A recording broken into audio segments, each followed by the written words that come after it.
that bar. That extra gear, that first 3 steps. Huge strides in the performance. That I might not be the player I am today. All right, welcome to another episode of Behind the Gear. And today we're sitting with MITCH VANDE SOMPEL. And Mitch is a professional hockey player now, pretty big deal, eh? Mitch, like pro, not a big deal. P-R-O, pro. Not a big deal. Yeah.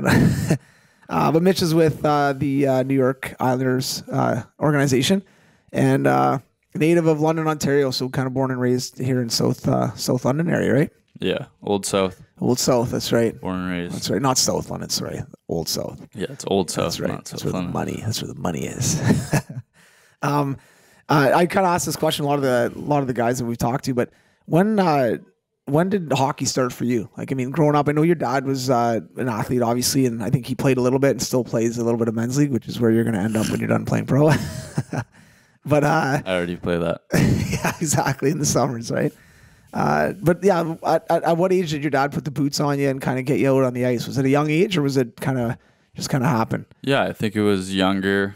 I don't know exactly the age. I'd say 3 or 4, and it started as the power skating at Nichols, and Yeah. I think there was one session where I kept falling or something, and I came home and I didn't want to go back, and I think I started rollerblading or something, and that's when I started to get a hold of the whole skating aspect, and then I started to go again, and then obviously with my cousin living close to me, and his dad kind of grew up around hockey, and my parents weren't exactly raised around hockey at all, so he had a backyard rink for us, and Oh, cool. we've had that our whole lives, and I think that's one of the biggest things that turned me into a hockey player, I think. Yeah, it's just spending time out there, just playing, right? Yeah. How far? Because Jacob Bryson's your cousin, obviously, Yeah. and he's doing very well. He's with Buffalo and playing college hockey right now.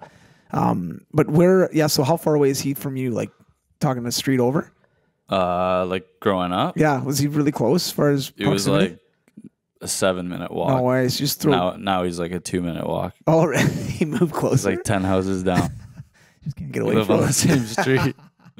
So in the summer, you guys just have beds in both places and just kind of crash Literally. wherever. Yeah. Yeah. Yeah. Drive the workout together, come That's back. awesome.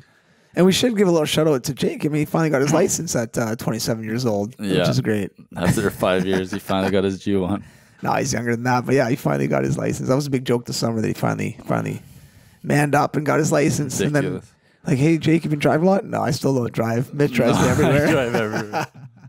That's great. Now, does he give you gas money or no? No, I don't charge gas money. Oh, yeah, you're pro. I get fed over there for yeah, lunch all nice. the time. So. That's good. That's good. Yeah, so I mean, you and Jake are the same age, so obviously you guys kind of started probably right around the same time. And the program that you're talking about at Nichols is probably Gazdic, right? I don't know who. No, No? it was Somebody else? I think it was a girl, Oh, okay. Yeah. a blonde girl. I Okay. think, All right. because I was scared of her. Oh, yeah? I was terrified. Everyone's scared of their instructors when they're young, though. And I mean, whenever you say the word power skating, even now, like if you're, hey, we're gonna do a power skating session. I mean, no one likes that. No. Like that's just kind of the nails on a chalkboard for any kid or any player that plays. Nowadays, we call it skill session. So we kind of massage the power skating into a skill session, get pucks out. Still and stuff. doesn't help. No, exactly. And then so you would have played your minor hockey then with what organization were you with growing Junior up? nights. But before that, though, you would have been with like your IPs. Oh, and all this and SSC stuff. Wild. Okay, so you played So Southeast Bandits then, eh? Bandit. No, I Orange. was never a bandit. I was because before it that. wasn't I merged. was That's wild. right. Oh, you were wild. I was on the It's wild. kind of perfect for you then. Yeah, it was great. A wild person. Yeah, that's right. That's right.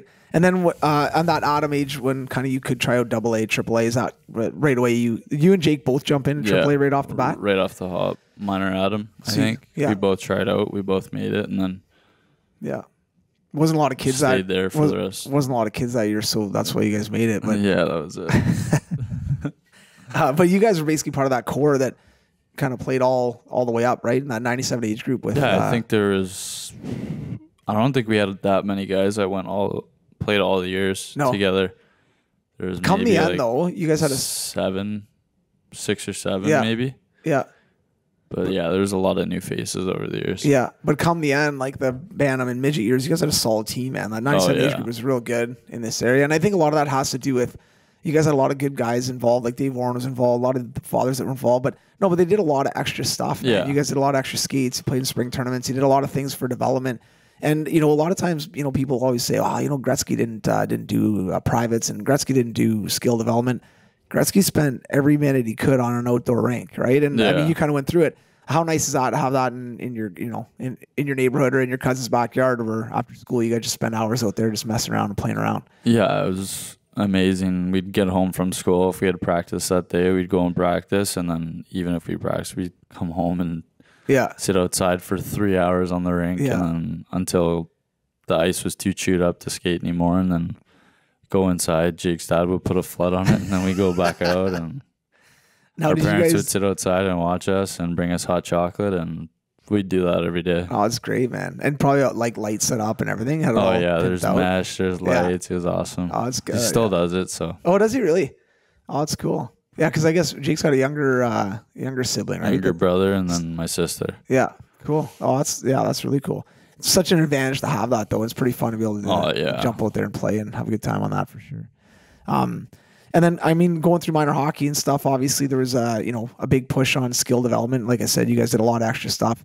And one thing when I met you, it was probably maybe Bantam age, I guess. One thing I remember clear as day is when you first jumped on the ice, you kind of wheeled around. I was like, holy smokes, man. Like, such a good skater.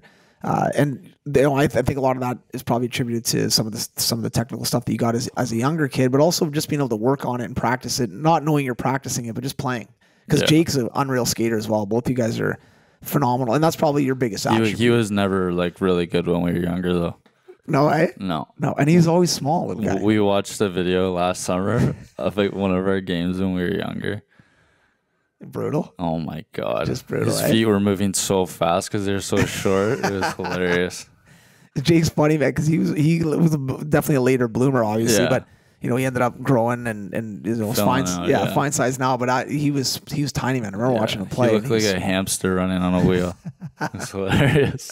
You guys both have fast feet, so you like shrink the body down the feet even faster, right? Yeah. And then going through kind of the whole thing, I've asked this question a couple of times, but what was that minor midget year like for you? So going through the obviously minor hockey, and then how different was the minor midget year and that draft year and all the pressure that's on you young guys at that point? What was it like for you going through that? Compared to the rest of the years of minor hockey? Honestly, it wasn't that bad. Mm-hmm. Just the year before, we were with Jared and those guys, so we kind of saw what they went through, and we were kind of had something to go off of when our time came. And I think for the most part, there wasn't a whole lot of stuff for me in particular, just because I had a bit of a different situation in my draft year, and I was trying to get somewhere, and it ended up not working out. And then I think it was 4 or 5 days before I had to go visit a bunch of teams. Yeah, I totally remember that. And that was a kind of an interesting situation. And it happens quite a bit where a team says, you know what, hey, we want to try to take you here. And then all of a sudden they kind of change their view a bit. Say, hey, you know what, we may be in the second round. And I remember having this conversation with you saying, like, man, you're a first round, right? I know you had an advisor and stuff talking to you as well, but man, you got to try to go in the first round. You got to try to go as high as you can. And I think that was a really cool, probably your agent kind of brought you on the 401 tour and stopped at a bunch of different places, visited with some teams, and then all of a sudden, you ended up going in the first round of the OHL draft, which is pretty cool. Now, what was that like on draft day, watching the computer, hitting refresh all the time, watching, guys getting drafted that and things going on, and then finally, you get picked. Was it nerve-wracking, or was it something where you're... Obviously, it was one of those moments that you'll remember forever, just because it's the first time you're going through an experience like that. And I can remember because I'd met with 5 teams like 2 days before the draft, so I was just watching their names. And I remember Kitchener was picking, and they were one of the teams I visited, and I didn't know if I was going to end up there or not. And they kind of had told me that, it's between you or another guy another guy. So I was just waiting there, and, it was a good place to play, and, they have a great facility and crowd, and it's a good organization. And then a name came up. It started with an M, so like my heart kind of stopped, and it wasn't me. So then I took a deep breath, and then I ended up going the pick after to Oshawa, and then it worked out really well for me, and I'm very fortunate I ended up playing there. And I mean, a great spot, right? What was that first year like in Oshawa? Because you went to Oshawa, played as a 16-year-old, obviously, an undersized defenseman who's very mobile. And how different was that game for being an undersized defenseman who's got great wheels and can play, but even just the contact and playing against big forwards and power forwards and, being a young guy in that league, what was that like as an adjustment for the style of game that you play? I think my first year was probably my toughest year just because I don't know what happened over the past 5 years, but I feel like the league's changed a little bit. Just in the sense I feel there's more fighters and big guys that were, going out there to finish their checks and like back whatnot, when you as played, opposed you mean, right? to as opposed to my last year where it kind of turned into more speed and puck moving and whatnot. But yeah, my first year was it was really good. It was a learning experience. I had a great group again to build around and the coaching staff and whatever. And I had a concussion my first year and I missed 21 games, I think, though. So really, what was that like? And like, did you know right away that you were concussed when you got hit? Like, yeah, I was going back for a puck and I went to kind of make a quick turn to get away from a guy, and then he was 6'5", and I was 5'10", and I couldn't get around his body, and then I kind of got plastered against the glass in Mississauga. Now, did you go out or were you dizzy? Like, what kind of happened right after that hit? I didn't go out at all. It was just more I had a tough time remembering. Yeah. I still do about what happened, and so was it kind of scary? Like, obviously went off the ice and kind of probably went to the locker room to get checked out and stuff. Was it kind of a scary moment as far as just like being blurry, kind of being out of it a little bit and just kind of being lost? Yeah, I think so. I skated off on my own, and I don't think anyone really knew. And then I went to the tunnel, and everything went foggy and whatnot. And then I was on the ground and went to the trainer's room, and then the hospital. Yeah. And what was the recovery process like?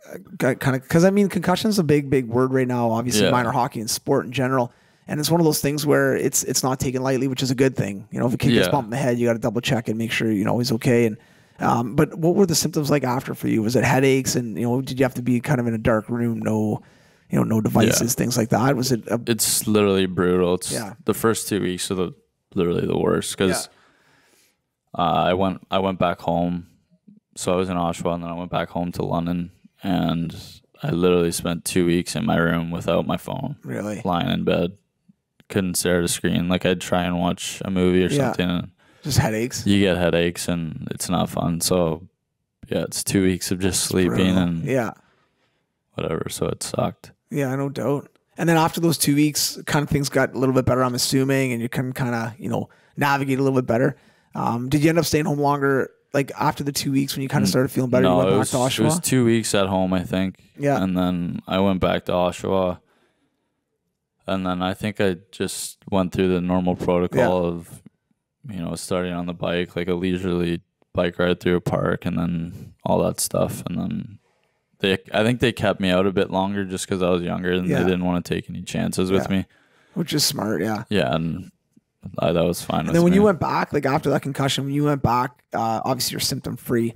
Was it a little bit? Were you a little more tentative in your game going back, just kind of double checking over your shoulder, things like that? Like, did you find it changed your game for a little bit as you went back? I think I was my first year. Just I started bracing myself more when I was going back for pucks, and but I mean, other than that, it's part of the game, and sometimes that stuff happens, unfortunately, but. Gives you kind of a big, gives you a bit of a scare though, right? And then even with young kids, they go through it, and Adam or Pee Wee, they get bumped or they get hit by accident even, and a lot of times it does change the way that player comes back for sure, and hopefully they find their stride again and kind of get back into it. And obviously you did, and then the next couple of years in Oshawa were obviously really good years, and going into that second year in Oshawa, you're coming in now to your draft year. What were your expectations going into that year? I mean, obviously everyone wants to play in the NHL and everyone wants to get drafted, but did you have any kind of goals going into it, or things that you were thinking that, I want to approach it this way? Or was there any way that you thought about, man, I'm going to take it in 5 game segments, or I'm going to take it in, what was the thought process going into that year? Well, the year before we made it to the third round of playoffs, we had the same team coming back. We were missing one guy, I think, we were missing one guy, and then obviously our overagers, but like majority of our team was coming back. So we kind of had high expectations for our team. And In training camp, I remember my coach pulled me in the office and he said he's going to do something crazy. He said he was going to put me on forward on the penalty kill. And he hadn't decided if he wanted me to move to forward, he wanted me to play center, or if he wanted me to play defenseman. So he kind of asked me that the one day during training camp if I was comfortable playing center or if I wanted to stay on D. And I kind of told him, because he was talking to NHL GMs or whatever, or scouts, or so I just kind of said, you kind of know what's best. Like, this is my first time going through this, and whatever you think's best for me is what I'm going to obviously do. And you approach it really well, but how hard is that? Oh, it's tough. Sorry to stop you, but like that's one thing that, because it happens, right, to young kids. Because I did it my first year. Yeah, you played a bit of hybrid, right? We had a guy get suspended, and then one game I was a 6th or 7th D, and then the next game I was playing second line center as a 16-year-old. Right. But I mean, I've been back and forth all my minor hockey and whatever, so it wasn't too difficult for me. Yeah, but was it like getting asked that question? Were you like, "Holy smokes!" Yeah, like, you I gotta take learn a seat back because you're making a big decision for in the your rest of your draft career, here, right? Yeah. So that's So what ended up happening with that? Then did you try out forward a little bit? Yeah, I played forward a little bit, but I was mostly penalty killing on forward, and then I think he pulled me in the office one day and just said it's tougher to find a puck moving defenseman than it is for a forward that can score, because there's tons of those. And so that was kind of when I made my decision, and I wanted to stay on the back end, and it's worked. I've loved every second of it so far. I mean, obviously you got great wheels, you got good skill, like good stick, great shot. Is there any party in the back of your mind ever think, and maybe this will happen later on, but like, man, well, I wonder what would have happened if I'd stayed at forward? Is there any part of that or not? I have and I haven't, but it hasn't crossed my mind too heavily. And maybe I've wondered where I'd be at, or how it would be going if I was playing forward now. But I'm content with where I'm at. For sure. And then that year was a big year for you guys. You guys had obviously a real good team who went far the year before, and then that year there, you guys kind of had a... Yeah, so I think we were first place at the closing in on deadline, and I think we'd been in the top 10 for the CHL rankings, and so we kind of knew that was the year that we were going to start loading up for guys, and I wasn't sure if I was going to be sticking around or if they were going to ship me off for an older defenseman or whatever. So, but we ended up picking up like 4 or 5 guys maybe. Yeah. And then, our team went from there. We were a scary team. Like I said before, just the whole aspect of the bigger guys that were hitting, and like my team was not like a high skill, fast. Like, you guys were heavy. You guys were big. We were a big, heavy, strong team, and we played defense, and so I don't know. Like, that was like one of the best teams I've ever played on. Yeah. No, you guys had some power guys, man. Yeah, for it was crazy. And I mean, in that you played a kind of a top 4 role as your second year guy, right? Like, you were playing some pretty good minutes, and I was some special teams. I was playing. Like that. I was playing on the power play, and then I think I was playing with Brownie that year. Yeah. So we were captain, right? Yeah. And then closer to the end of the year, I think I kind of just stayed the same. And then we had a couple of injuries going in and out, so some guys are getting swapped out. Yeah. And then what was it like to represent, Ontario at the Memorial Cup and kind of be part of that whole thing? Yeah, I was in Quebec, so I don't think I'd ever been to Quebec until that point, so it was kind of new to me. And you get to see a new city, and you get to play for one of the biggest championships in hockey. So it was amazing. Yeah. I mean, that tournament, it was amazing. We won the first 3 games and then had 5 days off, and just kind of waiting, right? Yeah. So we had a bye to the final. So the next day we had like a 3-on-3 tournament at the rink, like just letting the guys let loose again, and have some fun, and take some stress off the fact you're at the Memorial Cup. So it was amazing though. And then obviously the final game was crazy. Yeah, it's pretty cool. And you guys were in the old rink too, right? Yeah, we were in the old Quebec rink. Is it the Coliseum? Yeah. Yeah. It's unreal though, eh? Like cool. how old it was, and So that was cool, and we won. So all right. How was the party after? Was it good? Crazy. Yeah. How was the party when you got back? I got back.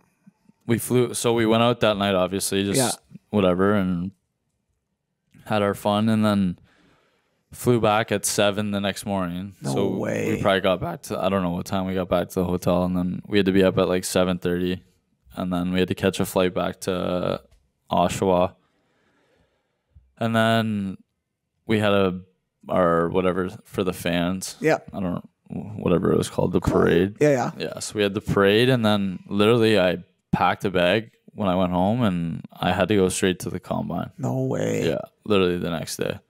That's kind of crappy. Yeah, it was brutal. And then you'd see your buddies on your team. Yeah, they're all for the still next partying. week, and they're Yeah. still whatever partying Enjoying it. and enjoying it. And you're doing pull-ups and push-ups in front of a bunch of trench coats and suits. Yeah, awesome. And I mean, it's a tough. That's a bit of a grind year for you guys in that draft year, because that combine's tough. And if you go long like that, you're kind of you're kind of beat up, and now you got to do some testing, and it's I mean, that's a tough one for sure. Yeah, it's a tough year. Yeah, very tough year. And then going through the draft. So now you could do the combine, and then the draft's coming up, obviously. You go down to the draft. You got a bunch of buddies in that. Obviously, you're all the same age. A bunch of buddies that are going to be getting drafted. Hopefully, high. You kind of had an idea where you might get drafted, right? But it was kind of a wide range. So you're probably thinking maybe, hopefully, second round, somewhere around there, right? Third round. Yeah. So I was kind of told in between a certain area, and then. So the first day is the first round. Yeah. And, I got told there might have been a chance, whatever. Just, I had a good year, obviously. And then, I didn't get picked, but I got to see Trav and Law get picked. Yeah. And, I was really excited for them. And then we went back and, just relaxed, and then got ready and got up the next day. And then, it's crazy to see, though, just because you talk to so many teams, and they tell you one thing, and, but so many things happen, and some of their guys might not have gotten picked, and then they got to jump and take them at that point. So, and then I ended up getting taken in the third round, and then just a sigh of relief, really. Yeah, for sure. What was that second round like, though? That must have been the longest round of picks ever, right? Just because, like, your agent or whatever, and then they might tell you that there's a good chance you're going to go in this round and whatever, and then you're sitting there, and then, picks go by, and you're sitting there, and then the third round starts going by, and then I got taken with like the 20-something pick, and then I was like, okay, my heart's racing, I'm sweating. Yeah. Like, get me out of here. Yeah, it's in Florida too, just not hot, seriously. not cold at all. And who were you sitting beside then? Did you have your mom and dad with you? Yeah. So I had my mom, my dad, my sister, Jake's brother, my aunt, my uncle, his parents, and then my other aunt and uncle from West came down as well. So that's awesome. We had all of us there, and it was awesome. Now, as you're going through that second round and that start of the third round, are you like, is your mom or dad telling you anything? Are they kind of like, hey man, don't worry about it, or hey, or is everyone kind of just quiet? Not really. I can remember they were kind of just. They could tell I was stressing out a little bit, and Law and Trav came over to see me at one point, and I was just kind of like, get out of here, guys, like beat it first rounders. Yeah, so obviously I don't know. I was really nervous, and I didn't know what was going on or what was gonna happen, or so it was a stressful time, but at the same time, it's one of the best moments of your life, and you get to share it with your family. So going in any round in the NHL draft is unbelievable, right? Yeah. So getting a chance to go, high in the third, which is awesome, is pretty cool. Pretty cool experience for sure. But it's still one of those things that when you're going through it, I'm sure now you look back at it like, it all worked out great. But when you're going through, like, oh my, like what is going on? You just see another pick, you're like, oh, come on. In your head, a guy gets picked, and you're just like, oh, I think I'm better than that guy or whatever. So, well, even in the OHL draft, I'm sure you went through it, and again in the NHL draft, where you're just like, man, I know I'm better in that second round. Yeah. And now I think it's one of those things where probably not mad, but probably I'm sure a little bit of fire in your belly, like, you know what, I gotta prove, 2.5 rounds of guys that I'm better than these guys, right? And I think now now you're starting to get that opportunity. So we'll fast forward here a little bit, but into your pro career, so you finish up in obviously in Oshawa, and then get traded to London, which is kind of cool. Finish up your career in London, stay at home, live at home, and enjoy that whole process, playing for obviously a good team and a team that you probably grew up watching. Yeah. And then, and then you get a chance to go play pro. What was that like, getting paid to play? Like, what was it like? Like, aside from buying me a gift, what else did you buy with that first check that you got? My first check, I didn't really buy anything.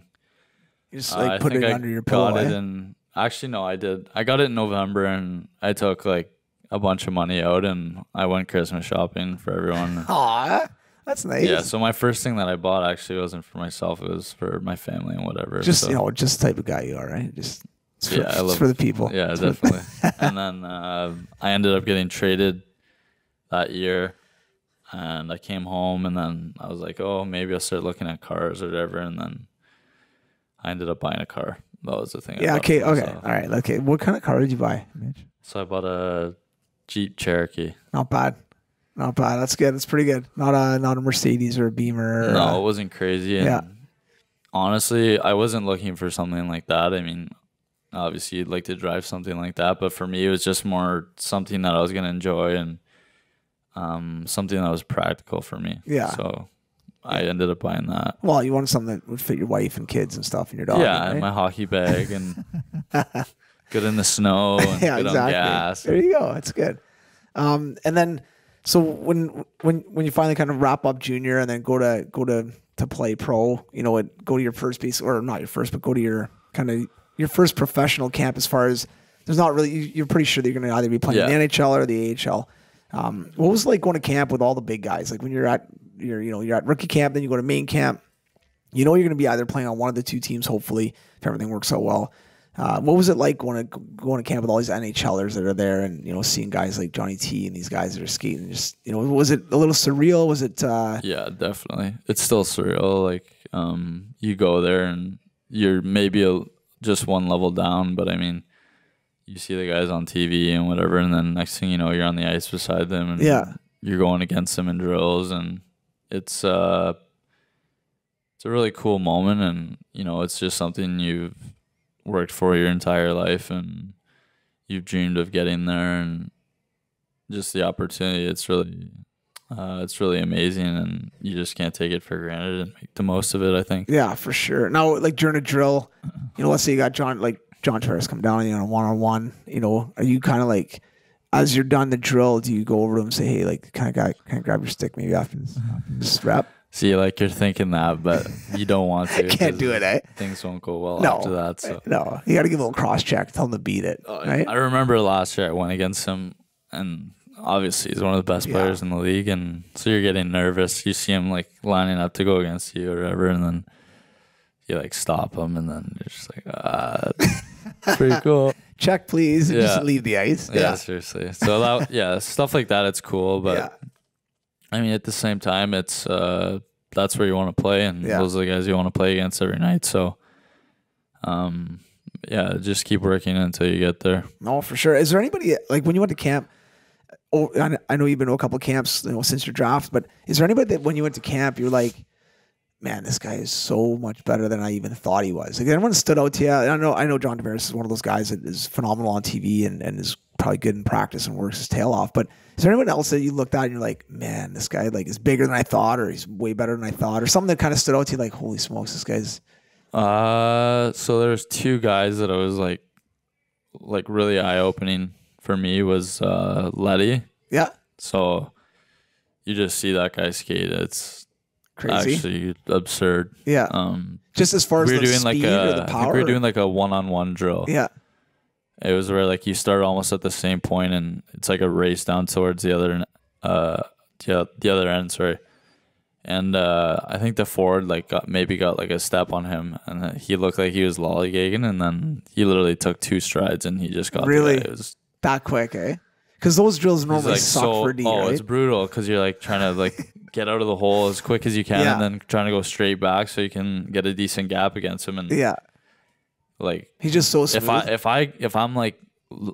a guy's got a stride on me, like I'm not gonna panic, but I'm gonna like start picking it up or whatever. And he just there's no panic. Took 2 strides and caught him. Really, eh? Just so casually. That's cool. And who's the second guy? The other one was Seidenberg. Yeah. Just because like obviously he's older and you've heard about him, and he's won a cup with Boston, and but he's getting older, obviously. So you don't know what to expect from him, and just like his habits on the ice and everything, and you can see why he's been in the league for that long and why he's done so well. So that was really cool for me, and I got to play with him in a couple exhibition games, and it was just good guy too, like good leader and good like awesome guy. You understand why they've been there for that long and what makes them who they are. So it's tough too, like not tough, but when you get drafted to a team like the Islanders, being from London, Ontario, you got Detroit, Buffalo, Toronto, and I'm sure I don't know about you, but you know, back when I was younger, your age, I probably wouldn't be able to tell you a lot about the Islanders. So when you get drafted there, and all of a sudden you got a whole new interest in the team, probably watching a little bit more and kind of figuring out who guys are, right? So, you know, you go there and I'm sure you see other guys that you didn't mention, like, man, that guy's so legit, and you maybe don't even remember him from watching it or whatever, right? And what was it like in the locker room as far as, you know, some of the guys' habits as far as working out, stretching their pregame or pre-practice routines? Like, did you notice any stuff that really separate those pro players from what it was like in junior? Yeah. There's every day, obviously, you warm up before you go on the ice, and then you'd see some of the guys, though, and every day the exact same thing, the exact same time. They go in there and they prepare the exact same way every day, and it's different from junior, obviously. Like, you've never seen stuff like that, and maybe stop at Tim Hortons, grab a coffee and a bagel with cream cheese on it, and you show up to the rink, eat it, so true, sit and watch TV, and then 15 minutes before you throw your gitch on and you jump on the ice and then you practice. So, yeah, it's different from that, obviously. You got guys going in there and they got machines going on, and they have their routines and they stick to them. And you kind of see, like, understand why their bodies can withhold a 82-game season in playoffs and practicing in the road 15 trips. years of that, right? Some of these guys that are like long-time guys, right?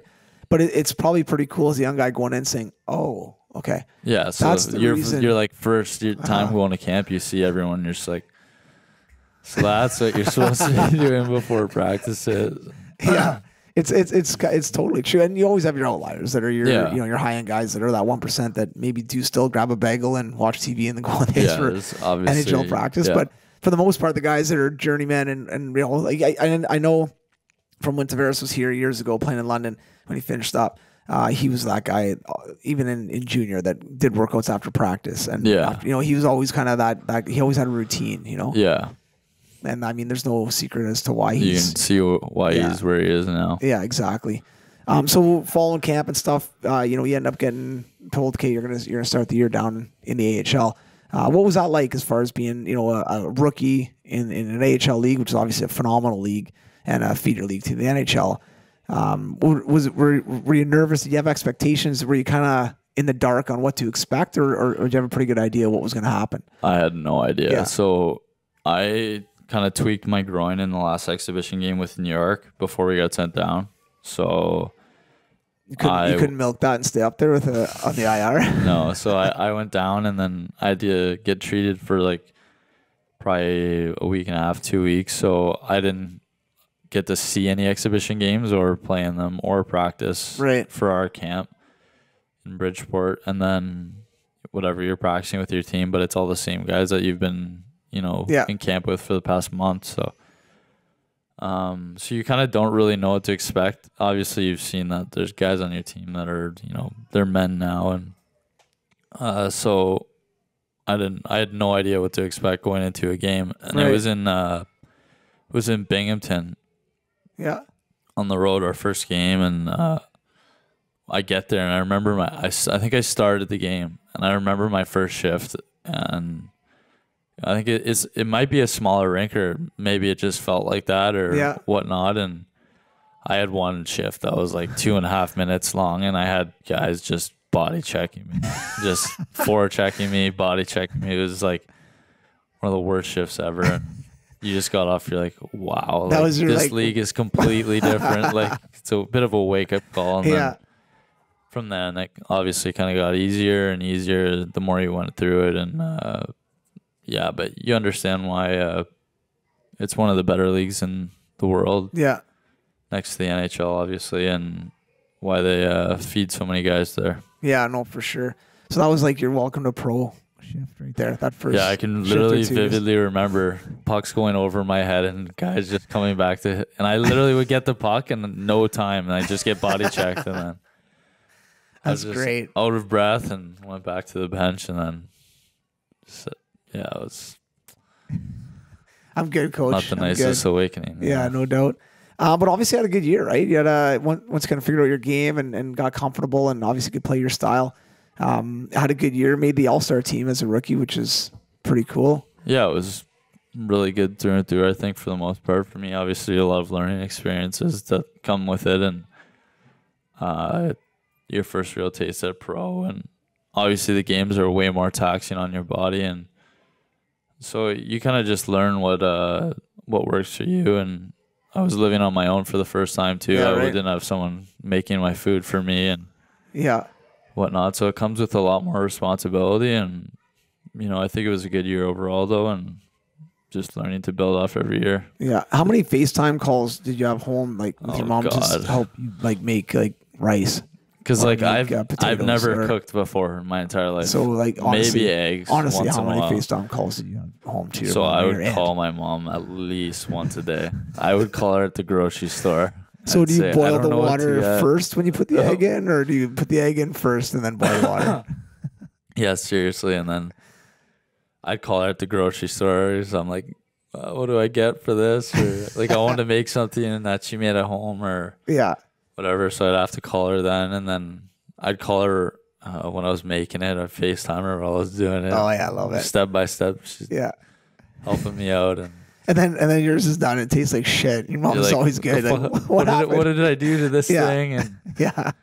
so Yeah. it's There's a lot of other things that go into going a lot away of though, right? like it forces you to grow up kind of. sure, But yeah. I mean, I've been kind of spoiled my life. Yeah. My mom and dad have always made my food and taking care of me and whatnot. So me going It was about time. forces you to grow Yeah, up. it was about time. But it's good Mitch. though, yeah. No, it's great, man.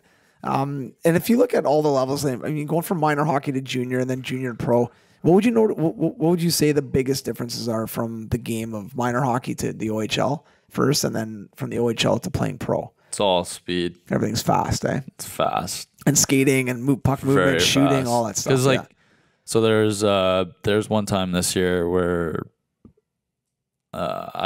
me and this guy were kind of like side by side, and it was kind of like a one-on-one. He'd gotten the puck on the boards, and I was like right beside him, and I was closer to the middle. So I was been in that situation obviously many times, and I was just like, okay, I'm not worried. I'll just a couple steps and I'll catch this guy. And then he took off, and I'd never seen someone skate that fast before. And he burned me, and he ended up scoring. So that was like I was just like, holy. And Yeah.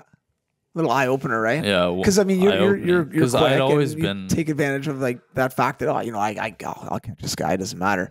But then Yeah. you're playing against guys that are equally just as or good of a faster, skater right? as you or faster. Yeah. So Yeah, for sure. I think that was the biggest eye opener for me. And then obviously everyone can shoot hard. Yeah. And you got guys winding up for slap shots that are and you got to eat just- them. and you're forced to do it. And You gotta sit block there that. and it just hits off you. Oh. Yeah. Now, is that called bullying when a coach makes you sit in front of a slap shot, or no? It's just kind of accepting it's your job now. That's and right. You're that getting just paid. comes with it. You're getting paid for it. I mean, Literally. yeah, exactly. But there's so many factors that go into being a good player, and you look at it like you played a lot of good players, Yeah. and that never maybe translated or never played at that higher level. So if you look at kind of your skill set or other guys' skill sets, if you had to go back and talk to yourself at 13, 14, 15, is there any one or two things you'd tell yourself that, hey, make sure that you hone this, or make sure that that you're good at this, Yeah. in order to for it to translate? Is there a couple things that kind of stick out? Yeah, I think so. Just obviously skating is huge, Yeah. and finding a routine that works for you and sticking with it, and being able to sacrifice stuff, I think, is another huge thing. Obviously, you go through high school, you want to be part of the parties, and that's your first time really being introduced to girls maybe or whatnot, and obviously there's time for fun, but I mean, if it's something you want to do for a living, it's understanding it's not a small thing that you have to do, and it's every day, and the little things you do translate and the habits.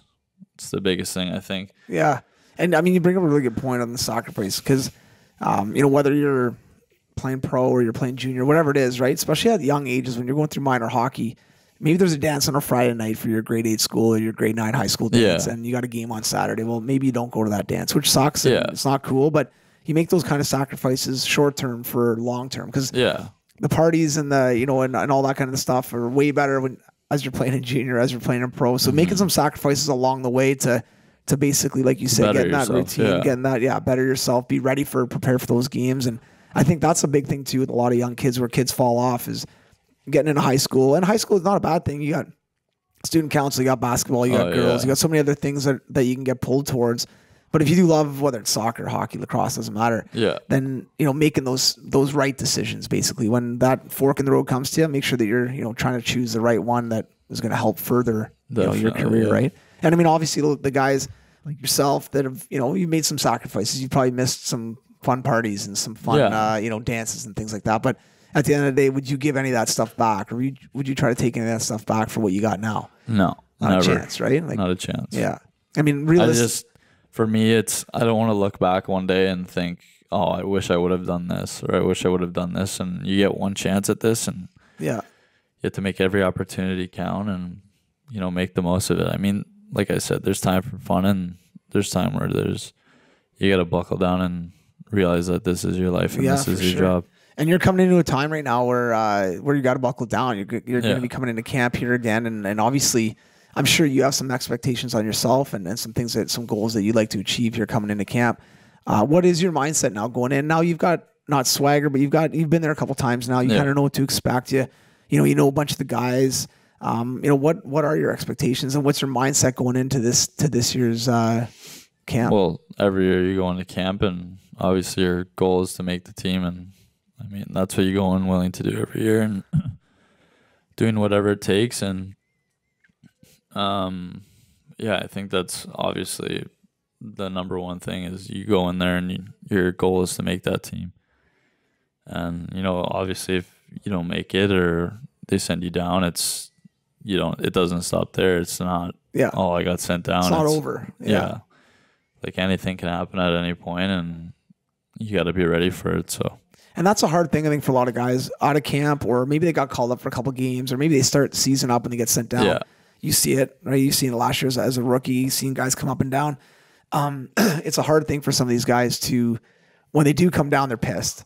Or they feel like they got jaded. They're upset about it. Some guys come down and embrace it. And they're like, I'm here. I'm gonna work my ass off to get back up there. Yeah. And I think as a young guy, as a young pro, looking at some of those guys and taking that experience and saying, you know what, I don't want to be like that guy. I want to be like that guy. And for you, if things work out in camp, it'd be unbelievable. But like you said, if you do get sent down, then I'm going to assume your number one goal is to probably get called back up. Yeah, you want to get back up there. Yeah. And I know this past year you had a couple of really, really good runs. Unfortunately, I think you had a little bit of an injury right around one of the times when you were kind of hot, which may have translated, may have not. Times, yeah, for sure. That sucked, but yeah. And then you spend a month of bag skating on the road. Yeah, it's great, eh? Working out and running stairs. So, yeah, that was fun. That's awesome. Okay, well, listen, we'll finish up. I got a couple quick little questions I'm going to ask you to finish up. But growing up, what were your parents like as far as being on you? Were they pretty intense? Were they, was it tough car rides home? Were they on you, or did they have certain expectations on you that they kind of put on you? Not really at the start. I mean, my parents had never been through anything like this, and they weren't raised around hockey, and so they were really easygoing with me, and they'd always said, if this is what you want to do, then we'll support you until whenever, until you're done. So they gave me every opportunity to succeed, and it wasn't I'd get in the car after a bad game and my dad would yell at me. He wasn't like that. He'd just want to talk about it, and if anything, I'd be the one who's mad at myself, and he'd be the one relaxing near my mom. And my mom was more like, she just started to get into hockey, so she started watching it more and whatnot. And so then this is in minor hockey, and then we'd be on the ice, and there was a group of like maybe 5 or 6 of them, and all their kids. So my friends, all of us, we were like really good friends, and because our parents started hanging out and whatnot and whatever, we grew up and went through the system together. And then so you'd always hear all of them yelling.